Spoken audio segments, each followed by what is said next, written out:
Procuradoria investiga o caso de suposta violação de adolescente por um militar em Nampula. Vendedores montam barricadas na Estrada Nacional número 6 em protesto à destruição de suas barracas em Chimoio. Resultados das eleições intercalares nos EUA dão vitória aos democratas no Congresso e republicanos no Senado.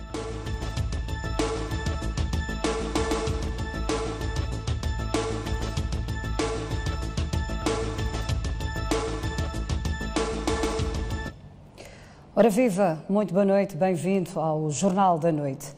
O relatório da Medicina Legal confirma que houve contacto sexual entre a adolescente de 14 anos de idade e o suposto violador, que por sinal é um militar, no domingo em Nampula.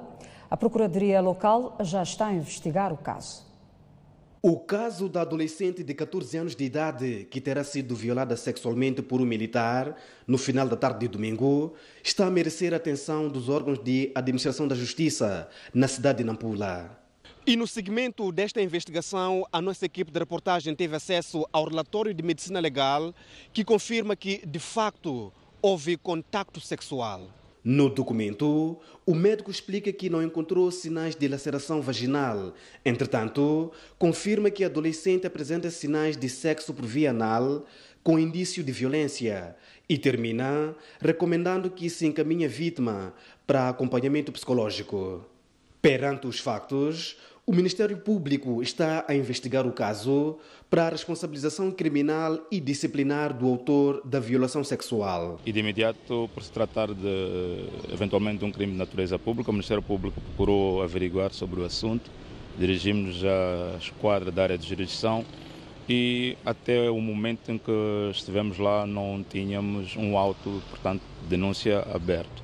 Mas mesmo assim foi orientada a polícia no sentido de solicitar a presença da vítima e de seus familiares para que seja de imediato aberto o auto.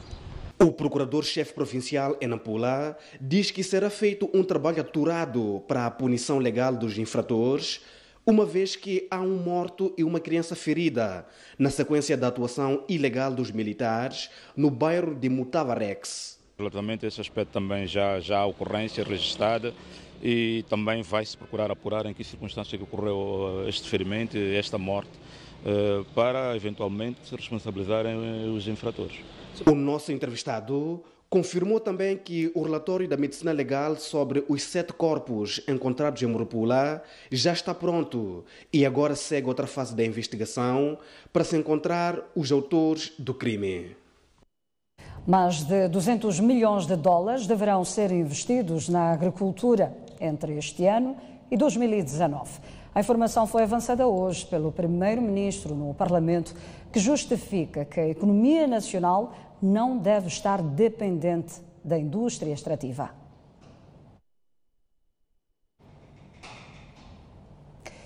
Não temos ainda esta notícia no ponto, seguimos com outras notícias aqui no Jornal da Noite e desta vez para dizer que 3 funcionários da Direção da Saúde na província de Maputo foram detidos, indiciados de roubo de mais de 100 mil comprimidos.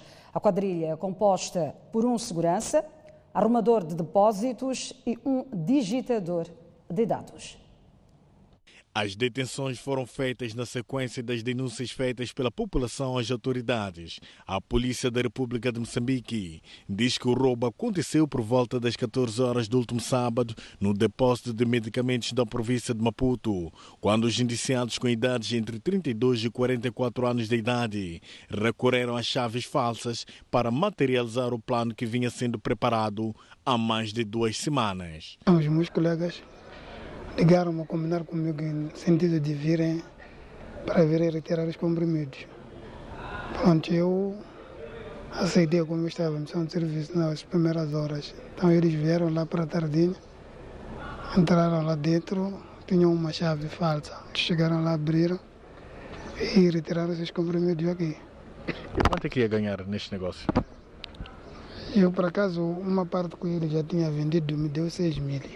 O digitador de dados e o arrumador de depósito falam da sua participação no esquema que não acontece pela primeira vez. O esquema acertou-se há dias antes que tínhamos que tirar os comprimidos no sábado. Fez uma chave falsa, né? Uma chave falsa é aquela que introduziu-se lá dentro e retirou-se os fármacos. Ok. Não, digo, foi facultar as chaves para fazer essa cópia e o aluguer do transporte para movimentar. O porta-voz da PRM na província de Maputo diz que o caso está a seguir os trâmites legais junto das instituições da justiça. Do trabalho operativo que nós desenvolvemos, conseguimos recuperar na posse desses indivíduos vários fármacos, bem como as chaves falsas que esses usavam para abrir as portas dos armazéns. A STV tentou sem sucesso contactar a diretora provincial da saúde na província de Maputo para falar sobre o caso. Agora sim, recuperamos a notícia na qual mais de 200 milhões de dólares deverão ser investidos na agricultura entre este ano e 2019.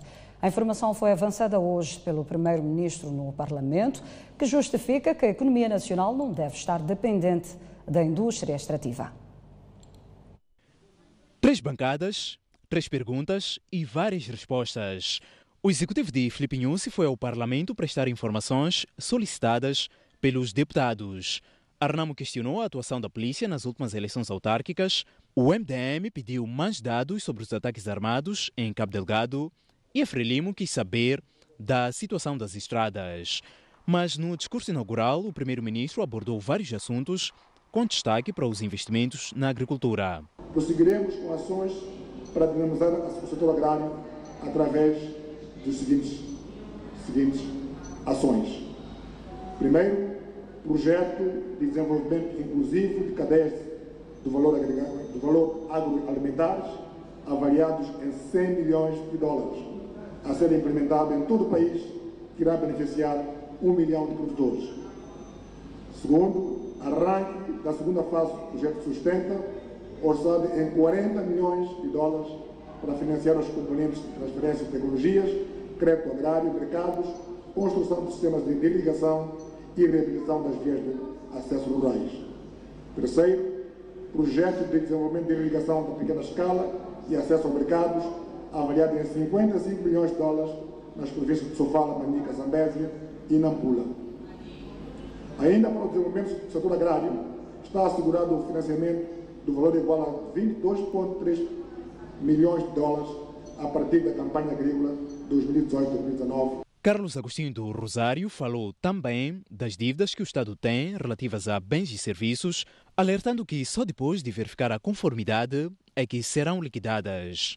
Estamos na fase de interação com os fornecedores de bens e serviços ao Estado, o que culminará com o processo de pagamento da dívida em função da validação e conformidade da mesma. Respondendo a Arnamo e ao MDM, o governo reiterou que a situação dos ataques em Cabo Delgado está controlada e que durante as autárquicas a polícia agiu dentro da lei. A polícia agiu dentro dos limites da lei, por forma a assegurar que o processo eleitoral decorresse dentro de um ambiente da ordem e segurança requerida. Na hora do debate, a oposição criticou, a Frelimo elogiou e tudo foi desembocar numa sessão de acusações entre as bancadas. Não acham, senhores do governo, que despiram o vosso comandante em chefe, o chefe do governo, ao se colocarem a defender o crime eleitoral? Eles pretendem construir. Que lição estão a dar aos mais novos? Estão a construir a República de Niniva, a República de Sodoma ou a República de Gomorra? Afinal, qual é o papel da polícia? Diga, senhor primeiro-ministro.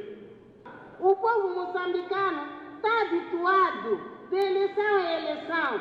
Sempre falam de fraudes, mas sabemos que nos termos da lei, cada partido tinha seu representante e na tal dupla tem seus representantes. Estou-me a referir, SAI, assim como Comissão de Eleições. Vocês estavam lá. A resposta dada pelo senhor Ministro da Justiça é corriqueira. Talvez, ou provavelmente, porque o Sr. Ministro da Justiça não seja a figura balizada para, no lugar do Ministro da Defesa e do Interior, poder prestar algum esclarecimento com substância sobre a nossa preocupação. Enfim, os deputados voltam à plenária esta quinta-feira para dar continuidade à sessão de informações do Governo à Assembleia da República.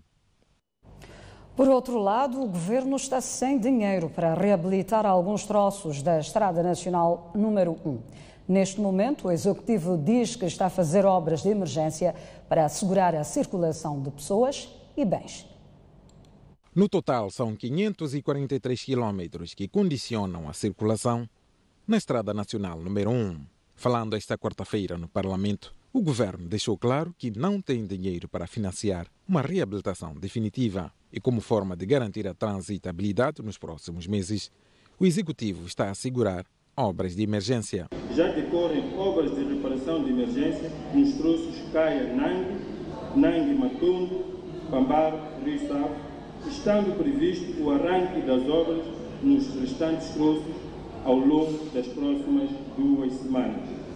Envolvidos cerca de 50 anos de idade da ponte sobre o Rio Savo, esta já se ressente das cargas e sobrecargas de que está sujeita e clama por uma intervenção para renovar a sua longevidade. Neste sentido, está em curso a construção de uma ponte metálica provisória que terminará em dezembro para acomodar o tráfego enquanto decorre a reparação da atual ponte. O Governo mostra-se expectante quanto ao impacto da entrada em funcionamento da ponte Maputo-Catembe, que será inaugurada este sábado. Da estrada Maputo a Ponta do Ouro e a ponte denominada Maputo-Catembe irá incrementar em mais 115 quilômetros a extensão da nossa Estrada Nacional número 1, passando a iniciar no extremo sul do país, mais concretamente na fronteira com o país vizinho, África do Sul, na zona da Ponta do Ouro. Orçado em 785 milhões de dólares, o projeto da ponte Maputo-Catembe inclui estradas de ligação com uma extensão de 187 quilômetros. Com a abertura da ponte Maputo-Catembe, a Estrada Nacional número 1 passa a ligar o Rio Rovuma, na província de Cabo Delgado, à Ponta de Ouro, na província de Maputo. Antes, a Estrada Nacional número 1 terminava no Porto de Maputo.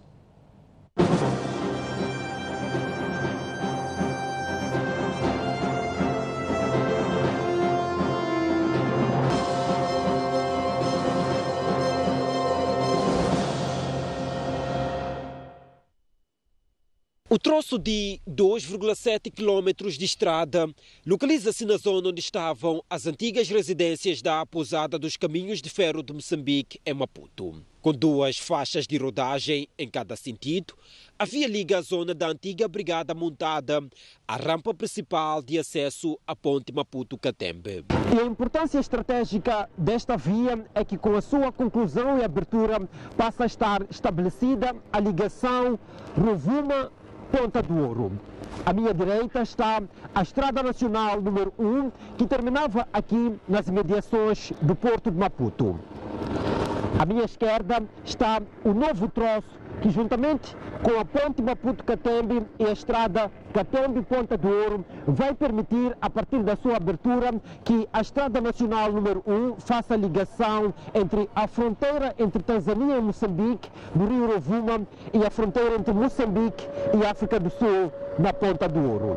É o ponto zero do projeto da ponte. Representa o ponto de entrada para a ponte Maputo-Catembe, para quem vem da região centro e norte.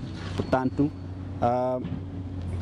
como sabem, este era o fim da Estrada Nacional número 1, que depois foi levada até a fronteira da Ponta do Ouro. Então, este é o ponto de entrada na ponte Maputo-Catembe. E a estrada serve ainda de alternativa de entrada para a cidade de Maputo. O primeiro grupo é aquele que faz, digamos, as viagens interprovinciais.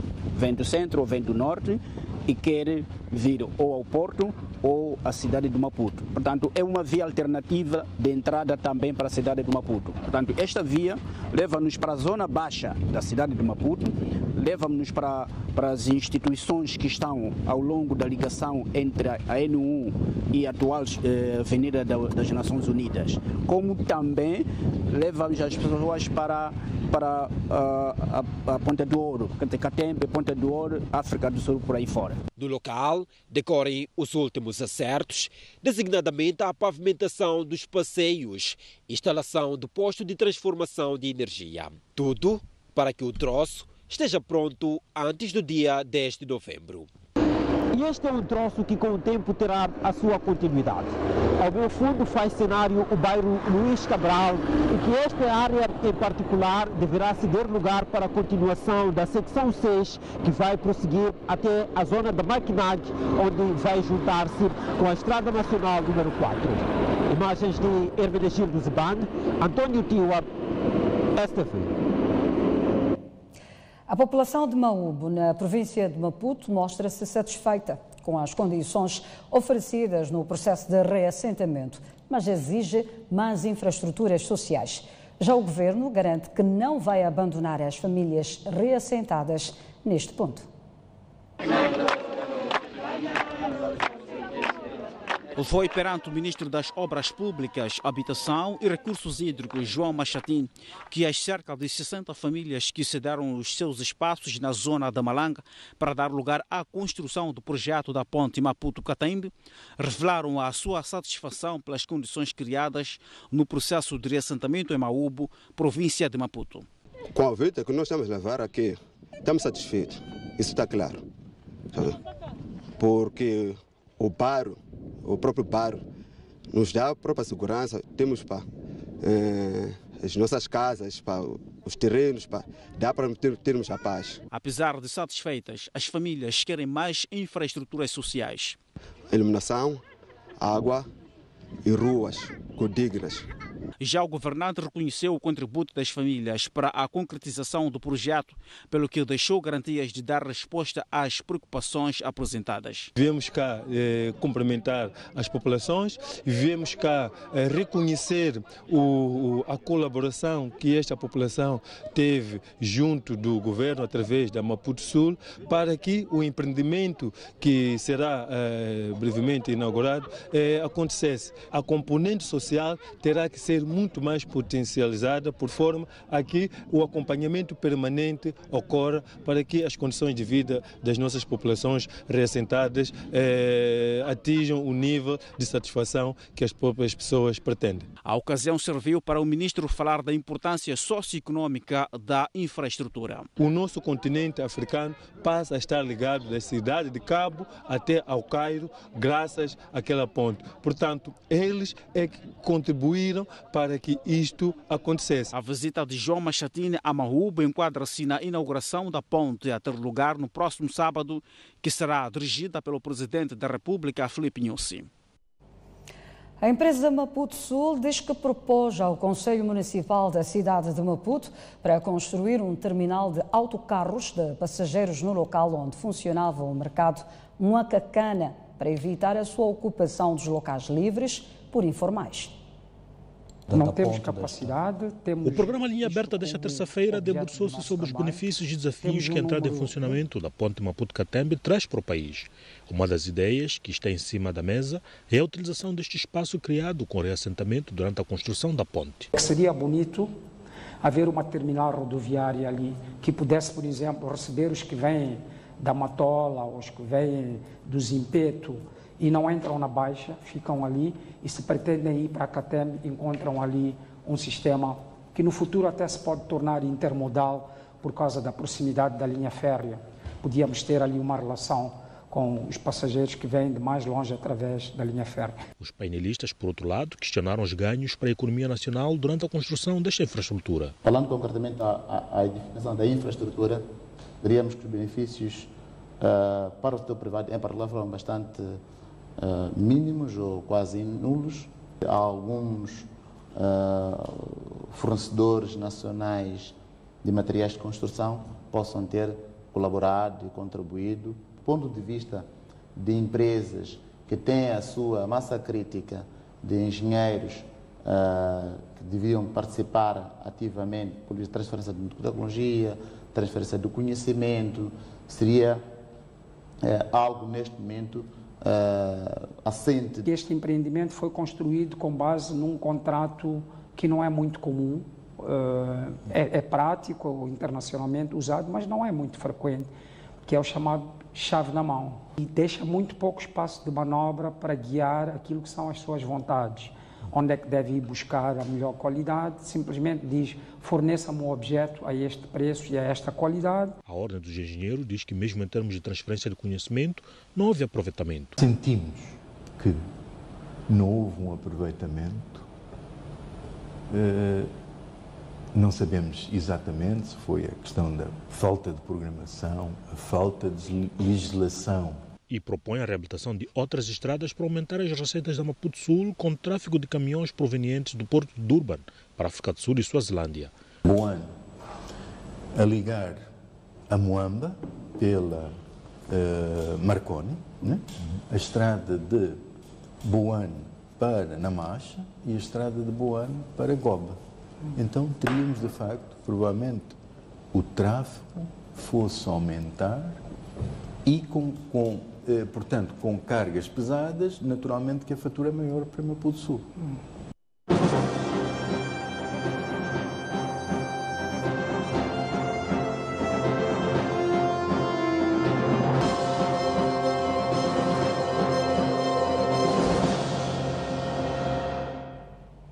Seguimos com outras notícias.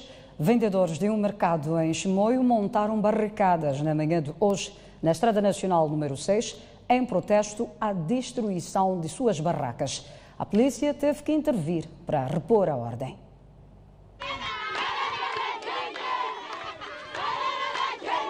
Engana-se quem pensa que estas pessoas estão a dançar imbuídas de alegria.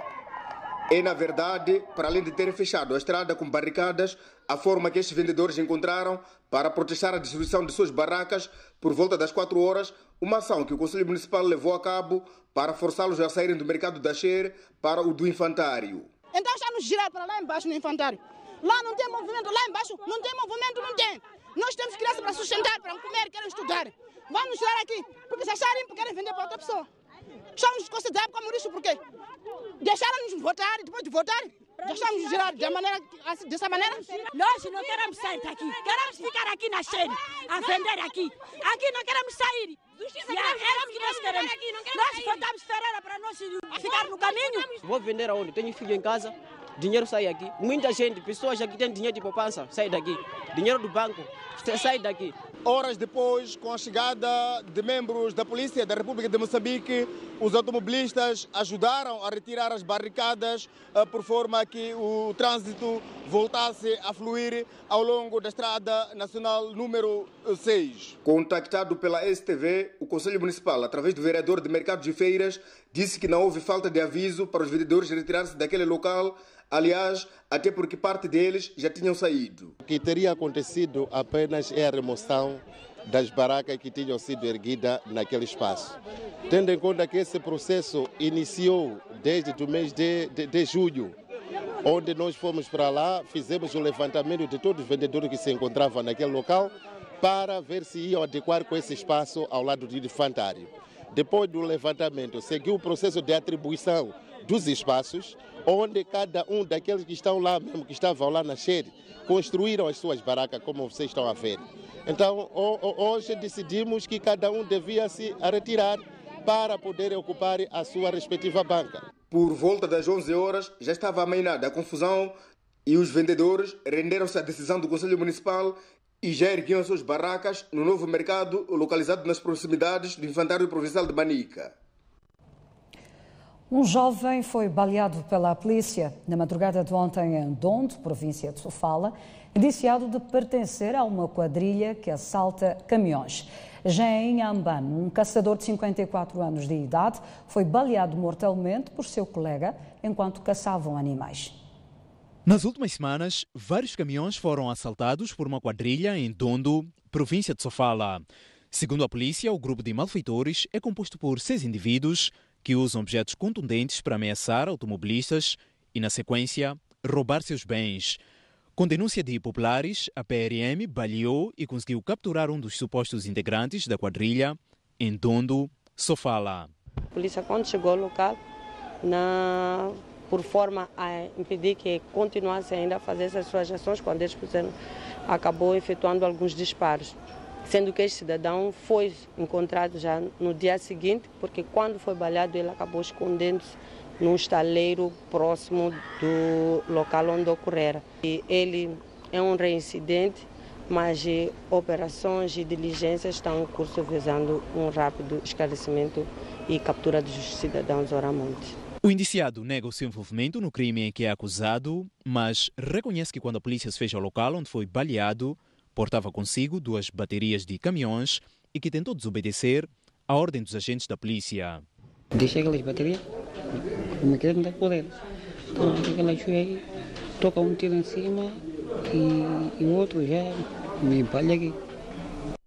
Já em Inhambane, o ato ocorreu no distrito de Govuro, onde os 2 cidadãos encontravam-se a caçar animais. Durante o ato, eles separaram-se e um deles, de 54 anos de idade, foi baleado mortalmente pelo seu companheiro de 16 anos, que pensou que estivesse a atingir o animal, segundo a PRM. O jovem atirou mortalmente contra este idoso de 54 anos, confundindo com um animal dentro da floresta. Este, perdeu a vida no local. Perante estes incidentes, a polícia adverte às comunidades a denúncia pontual de quaisquer indícios ou manifestações de criminalidade. Incêndio de grandes proporções consumiu centenas de touros de madeira de diferentes espécies num estaleiro localizado no bairro da Cerâmica, na cidade da Beira. Ficou provado, mais uma vez, nesta quarta-feira, que o Corpo de Salvação Pública, mais conhecido por bombeiros, ao nível da cidade da Beira, não tem meios para debelar grandes incêndios. Por volta das 13 horas, uma queimada descontrolada atingiu este estaleiro de empresários chineses e as consequências foram devastadoras. Pessoas de lá fora que fizeram uma chamba, né? Tiveram uma queimada para fazer canteiros. O que aconteceu? O fogo foi crescendo e apanhou essa empresa. Então, quando eu tentei apagar, mas não foi possível. Mais tarde já acabou por acender esses troncos. Os bombeiros, que prontamente acudiram ao pedido de socorro, nada puderam fazer, dado os parcos recursos para fazer face à dimensão das chamas. Os bombeiros, quando chegaram, entraram e quase não fizeram quase nada. Só que vimos eles já a lamentar que como o fogo é muito, ultimamente acabaram por dobrar a mangueira, ficaram a assistir o fogo. O desespero tomou conta dos proprietários e dos trabalhadores que tentaram, com recursos a baldes e com apoio dos próprios bombeiros, tentar impedir o avanço do fogo para junto deste edifício. As chamas eram mais fortes. Os bombeiros recorreram a este carro da polícia usado para dispersar manifestantes. Gradualmente, as chamas foram dominadas com os canhões deste carro, mas até o fecho desta nota de reportagem, cerca de 17 horas e 30 minutos, ainda existiam focos de fogo sem nenhum perigo. Um dos coproprietários do estaleiro está desesperado. Os bombeiros prometem pronunciar-se nas primeiras horas desta quinta-feira sobre este incêndio. Momento para uma curta pausa. Nós voltaremos com mais informação. Até já.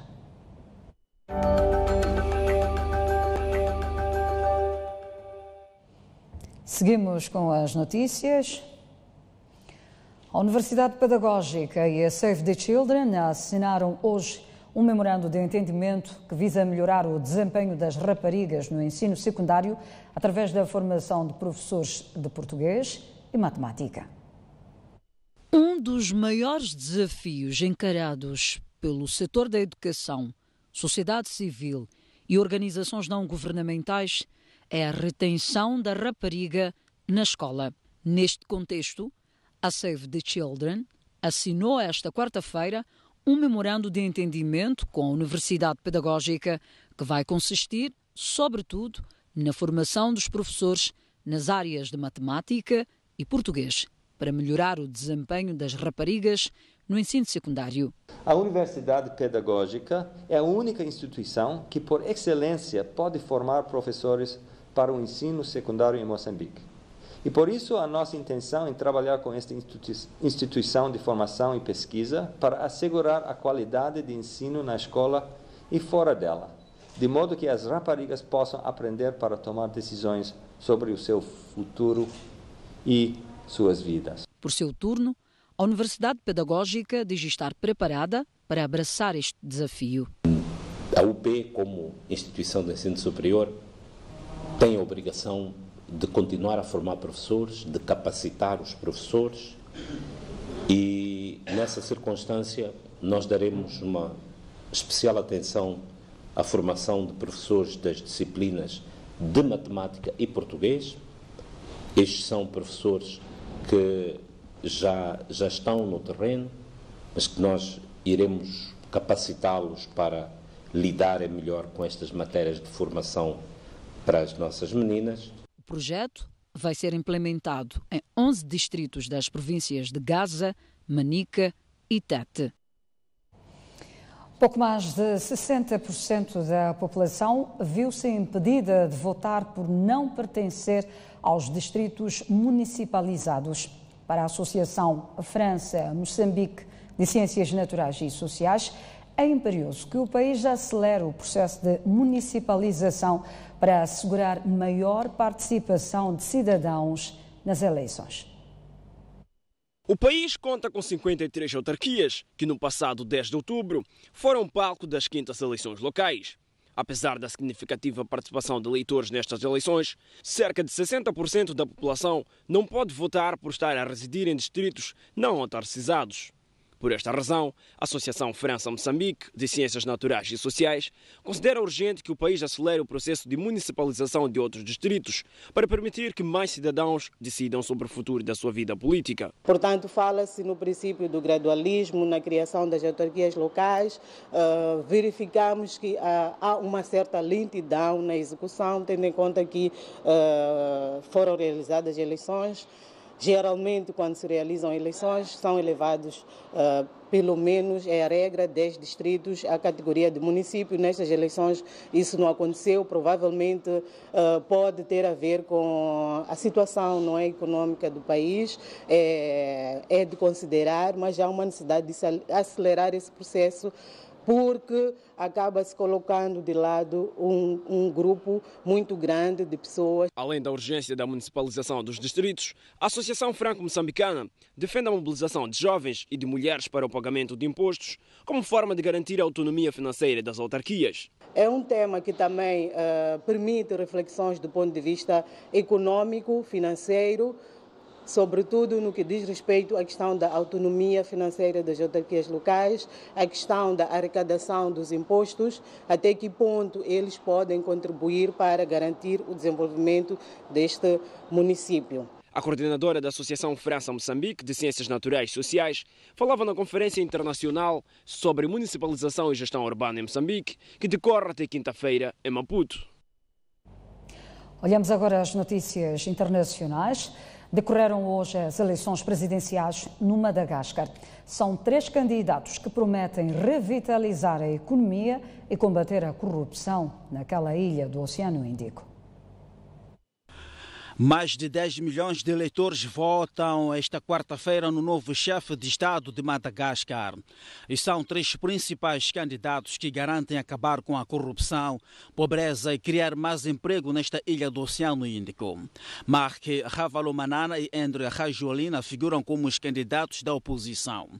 Entretanto, os movimentos sociais acusam todos os candidatos de serem corruptos que só pensam em seu próprio enriquecimento. Os grupos civis revelaram um contrato de pesca assinado com a China, que não se mostra claro e ameaça empobrecer ainda mais os pescadores locais. Todavia, o Fundo Monetário Internacional espera que a economia de Madagascar cresça até 5% este ano. Finalmente, as 78 crianças que haviam sido raptadas por separatistas dos Camarões foram libertas. Está cada vez mais intenso o conflito civil entre os separatistas da região anglófona e as forças governamentais dos Camarões. Esta quarta-feira, os separatistas rebeldes que lutam pela independência da região anglófona decidiram libertar as 78 crianças que haviam sido raptadas numa escola. Faltam apenas um professor e o diretor da escola. O presidente camaronês, Paulo Biya, que tomou posse esta terça-feira para cumprir o 7º mandato de 7 anos, deu ultimato aos separatistas, ordenando-os que abandonassem as armas ou enfrentariam a justiça, sem direito a concessões. Os separatistas falantes da língua inglesa alegam que a sua região tem sido marginalizada pelo governo camaronês, que concede mais benefícios à maioria francófona. Resultados das eleições intercalares nos Estados Unidos atribuem vitória aos democratas no Congresso e aos republicanos no Senado. As sondagens de votos que haviam sido avançadas na véspera das eleições intercalares confirmaram-se esta quarta-feira. De facto, os democratas conseguiram conquistar o Congresso, tendo já atingido 218 lugares, o suficiente para se afirmar que dispõem da maioria. E os republicanos mantêm o controle do Senado. Fora desse equilíbrio de força entre os dois partidos tradicionais, houve marcos inéditos, em que pela primeira vez foi eleito um governador gay, no Colorado chamado Jared Polis. Uma mulher negra congressista no estado de Massachusetts, Ayanna Presley, e mais 2 mulheres nativo-americanas para o Congresso, chamadas Sharice Davis e Deb Haaland. De todos os candidatos, Alexandria Ocasio-Cortez, de 29 anos, é a mais nova de sempre a conquistar assento no Congresso pelos republicanos. Servindo-se do Twitter, o ex-presidente norte-americano Barack Obama agradeceu a todos os eleitores que votaram nos democratas e pediu mais afluência nas próximas eleições. Com estas eleições, o presidente norte-americano Donald Trump passará a enfrentar mais pressão dos democratas, mas poderá resistir através do Senado. Entretanto, Trump considerou o resultado das eleições intercalares uma vitória tremenda para os republicanos, tendo dito na conferência de imprensa que não vai mudar de estratégia política, mesmo com um Congresso hostil. E o jornalista Tomás Vieira Mário analisa o processo de votação no GUA a partir de Las Vegas. Acompanhe. Os resultados, ora já anunciados, destas eleições intercalares americanas, em que os democratas voltam a tomar o controle da Câmara dos Representantes, já eram previsíveis há alguns dias atrás. Contudo, em termos de percentagem, tudo indica que os democratas terão atingido aquilo que era a sua meta, apesar de que não o fizeram logo na primeira contagem, como era de esperar. Deste modo, quer dizer que o poder americano, no plano legislativo, fica um pouco mais equilibrado contra um quadro em que os republicanos dominavam quer a Câmara dos Representantes, quer o Senado nos últimos 2 anos. E esse domínio dos republicanos permitiu a Donald Trump fazer aprovar uma série de pacotes legislativos, entre os quais destaca a redução drástica de impostos sobre as riquezas do país, questões de legislação revogada do tempo de Obama, incluindo uma tentativa falhada de revogar a Lei de Saúde Pública Acessível, o Obamacare, que é de facto a assinatura mais emblemática de Barack Obama na sua presidência. Isto quer dizer que, se o debate voltar aos órgãos agora eleitos, democratas terão mais espaço para contestar Donald Trump, para contestar políticas de Donald Trump nas áreas sociais, incluindo a questão muito crítica aqui, que é a questão da migração, que para os republicanos é uma invasão ao país, ao contrário daquilo que é a linguagem dos democratas, mais ligadas para direitos humanos.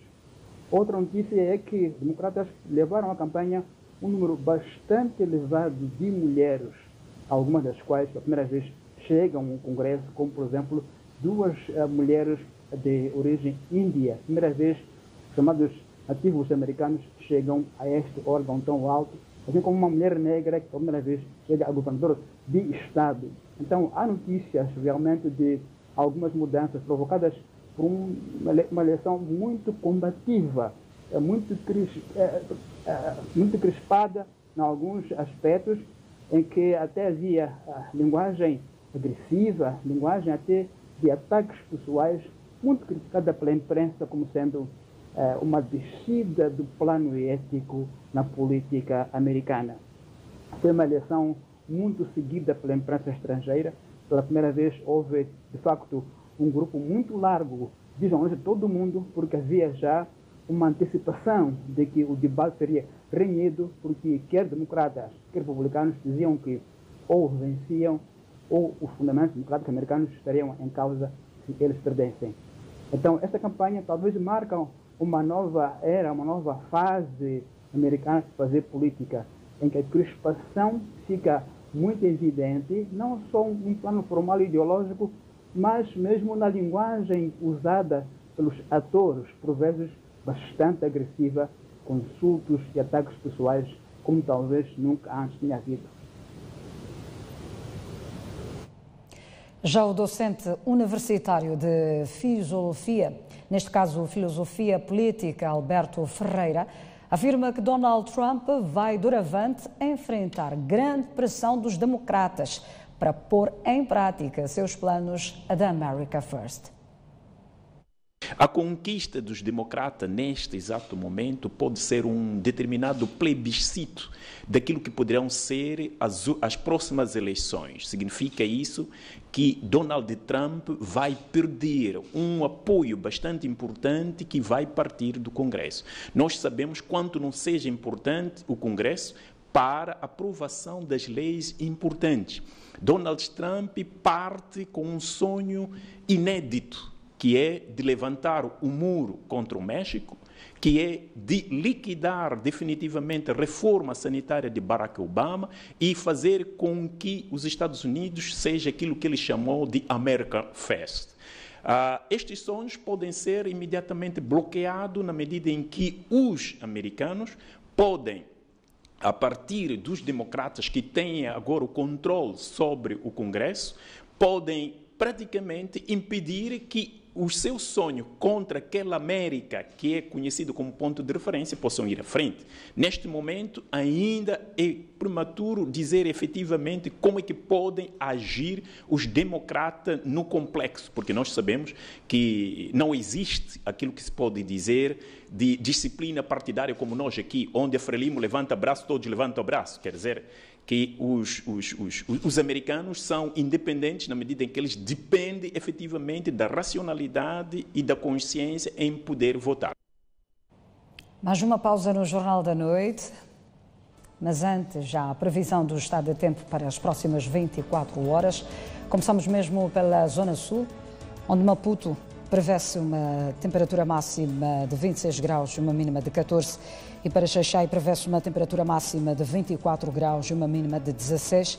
Para Inhambane prevê-se uma temperatura máxima de 26 graus e uma mínima de 19. Para a zona centro do país, para a cidade da Beira, prevê-se uma temperatura máxima de 27 graus e uma mínima de 24. Para Chimoio prevê-se uma temperatura máxima de 25 graus e uma mínima de 18. Para Tete prevê-se uma temperatura máxima de 28 graus e uma mínima de 20. Climane poderá registrar uma temperatura máxima de 27 graus e uma mínima de 23. Já para a zona norte do país, concretamente para a cidade da Beira, de Nampula, melhor dizendo, prevê-se uma temperatura máxima de 33 graus e uma mínima de 21. Para Pemba, prevê-se uma temperatura máxima de 29 graus e uma mínima de 23. E Lexinga poderá registrar uma temperatura máxima de 26 graus e uma mínima de 16. Aguarde por si, logo após o intervalo. Até já. Esta previsão do tempo é-lhe oferecida pela Índico Seguros.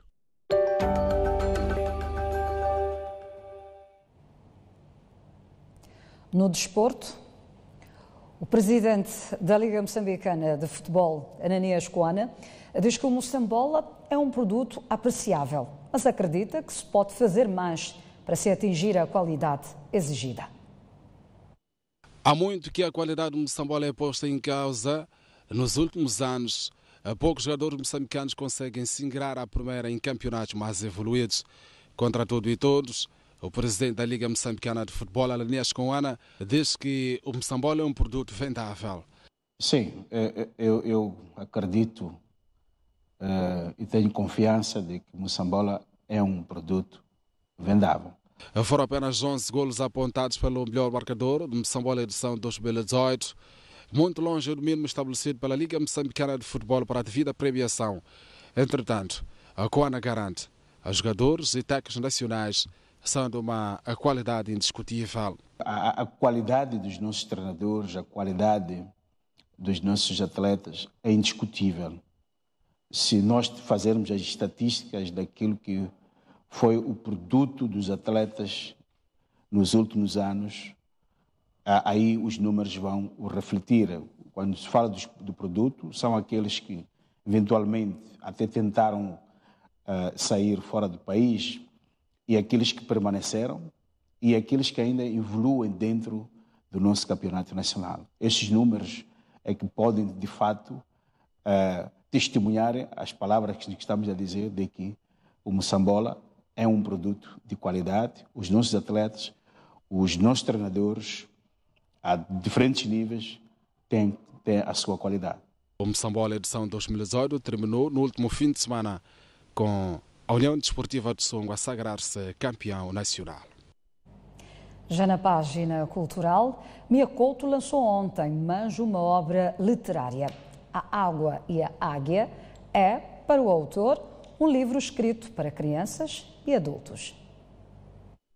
A Água e a Águia. Esta é a nova proposta literária de Mia Couto. Com algumas dezenas de páginas, neste livro, o escritor exprime do seu interior um universo pintado de sonhos infantis e redescobertas. Este livro é um livro que é para crianças, mas também é para adultos. É um livro que eu fiz um pouco em diálogo comigo próprio e fala sobre duas coisas ao mesmo tempo. Uma coisa que é a nossa relação com o mundo, a nossa relação com a água, com a terra, com as aves, com o céu. E fala também sobre aquilo que é a nossa relação com as palavras. Este novo livro de Mia Couto é, na verdade, uma fábula por via da qual o autor convoca as crianças e os adultos a um diálogo que sempre inicia com a leitura. Uma história de animais, não é?